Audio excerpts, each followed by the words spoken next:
মাত্র 1 মিনিটেই একটা গোটা কাঁঠাল দানার খোসা কিভাবে ছাড়াবে আজকে সেই নিনজা টেকনিকটাই তোমাদের সাথে শেয়ার করব।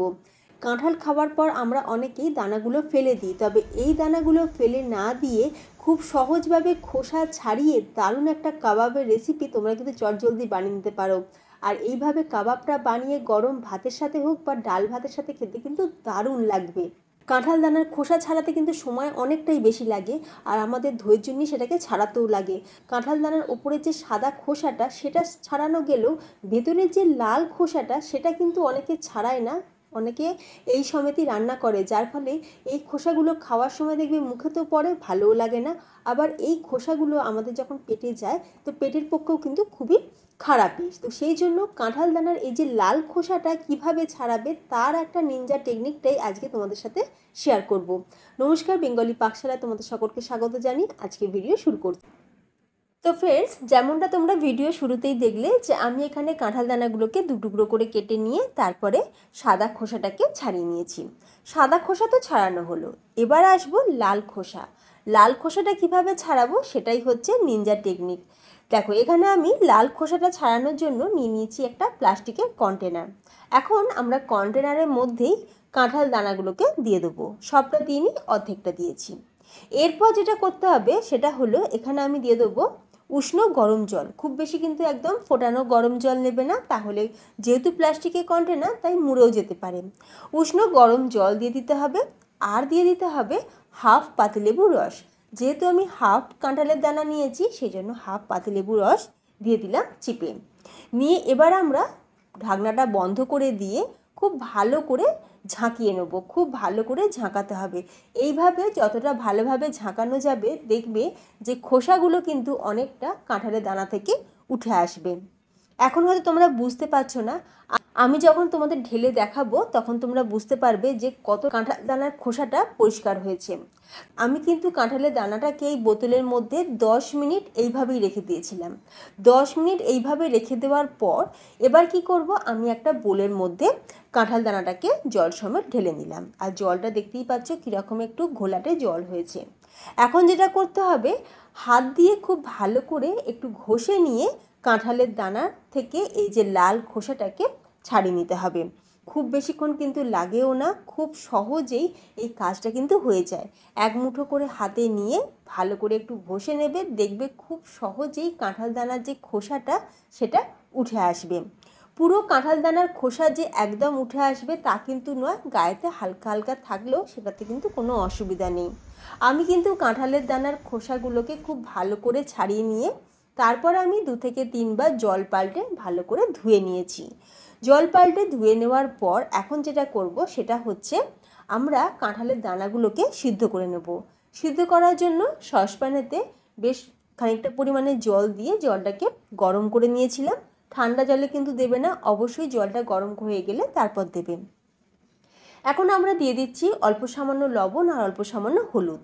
এরপর কাঁঠালের দানাগুলোকে দিয়ে চাপা দিয়ে মিডিয়াম ফ্লেমে 10 মিনিট আমি কুক করে নেব। 10 মিনিট পর ঢাকনাটা খুলে নিয়েছি, আর একটা দানা আমি একটু চেক করে তোমাদের দেখাচ্ছি। তোমরা নিশ্চয়ই দেখতেই পাচ্ছ কাঁঠালের দানা কিন্তু বেশ নরম হয়ে গেছে। একদম যে গলিয়ে ফেলবে তা কিন্তু নয়, তাহলে খেতে কিন্তু ভালো লাগবে না। একটু শক্ত শক্ত থাকবে, তখনই গ্যাসের ফ্লেমটাকে অফ করে দিতে হবে।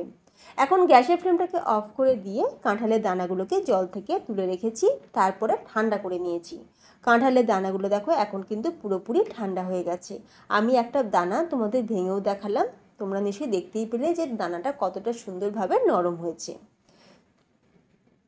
এরপর একটা মিক্সির জারের মধ্যে আমরা এখন কাঁঠালের দানাগুলোকে দিয়ে দিলাম। দিয়ে আমি কিন্তু এখন জলের ব্যবহার করব না, জল ছাড়াই এই দানাটা একটু সুন্দর করে পেস্ট করে নেব। একদম যে ফাইন পেস্ট করতে হবে তা কিন্তু নয়, অল্প সামান্য যদি একটু দানা দানা থাকে তাহলে কিন্তু কোনো অসুবিধা নেই। উল্টে তাতে ভালোই হবে, খাওয়ার সময় যখন দানাগুলো মুখে পড়বে খেতে কিন্তু বেশ ভালো লাগবে। তো কাঁঠালের দানা দেখো খুব সুন্দর করে পেস্ট করে নিয়েছি, তোমরা চাইলে কিন্তু শিলপাটাতেও বেটে নিতে পারো। এখন কাঁঠালের দানাটাকে আমরা ঢেলে নিলাম একটা বোলের মধ্যে। তার মধ্যে দিয়ে দিচ্ছি বড় চামচে 2 চামচ বেসন। এটা কিন্তু বাইন্ডিংয়ের জন্য বেসনটা কিন্তু দিতেই লাগবে। এরপর আমি এখানে কিছু গুঁড়ো মশলা দিয়ে দিয়েছি, হলুদ গুঁড়ো, লঙ্কার গুঁড়ো, স্বাদ অনুযায়ী লবণ আর অল্প সামান্য চিনি। আর নিয়ে নিয়েছি কুচনো পেঁয়াজ, রসুন, আদা, কাঁচা লঙ্কা আর ধনেপাতা।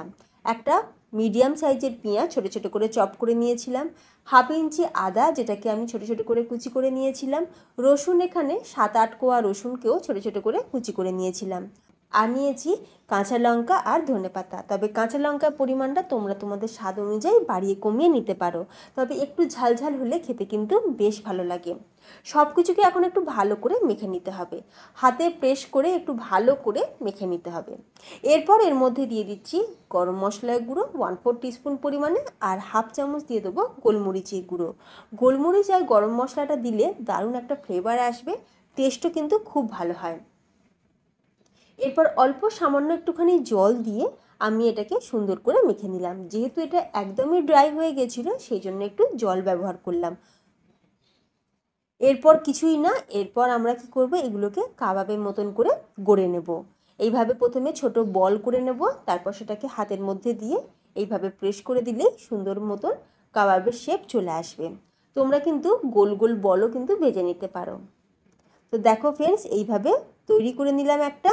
একই রকমভাবে আমি সবগুলোকে কিন্তু রেডি করে নেব।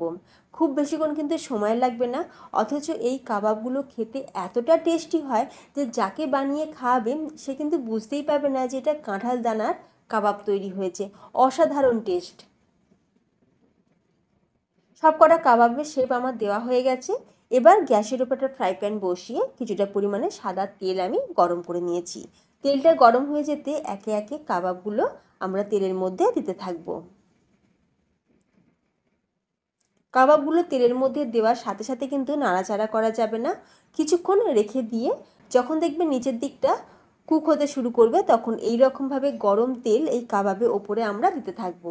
তাহলে কি হবে, নিচের সাথে সাথে ওপরটাও কিন্তু খুব ভালোভাবে কুক হতে থাকবে। এরপর আমরা কি করব, উল্টে পাল্টে এগুলোকে লাল লাল করে ভেজে নেব। ভাজতেও কিন্তু খুব বেশিক্ষণ সময় লাগে তা কিন্তু নয়। তো তোমরা নিশ্চয়ই দেখতেই পেলে যে কত সহজে ফেলে দেওয়া জিনিস দিয়ে অসাধারণ স্বাদের কাবাব কিন্তু তৈরি হয়ে গেল। এরপর থেকে কাঁঠাল দানা আর ফেলে না দিয়ে সংরক্ষণ করে রাখো, যখন ইচ্ছা হবে বাড়িতে কিন্তু খুব কম সময়ে চটজলদি তোমরা এইরকমভাবে কাবাব বানিয়ে খেতে পারবে। সন্ধে চা কফির সাথে হোক বা সসের সাথে দারুণ লাগবে। কাঁঠাল দানার খোসা ছাড়ানো থেকে শুরু করে কাঁঠাল দানার কাবাবের রেসিপিটা তোমাদের কেমন লাগলো অবশ্যই কিন্তু কমেন্টে জানিও। রেসিপিটা ভালো লাগলে তোমাদের আত্মীয় স্বজন বন্ধু বান্ধবের মধ্যে দেখার সুযোগ করে দিও, যাতে তাদেরও উপকার হয়। আর যদি চ্যানেলে নতুন বন্ধু হয়ে থাকো তাহলে প্লিজ চ্যানেলটি সাবস্ক্রাইব করে আমার পাশেই থেকো। তাহলে ভিডিওটা আমি এখানেই শেষ করলাম। তোমরা সকলে ভালো থেকো, ধন্যবাদ।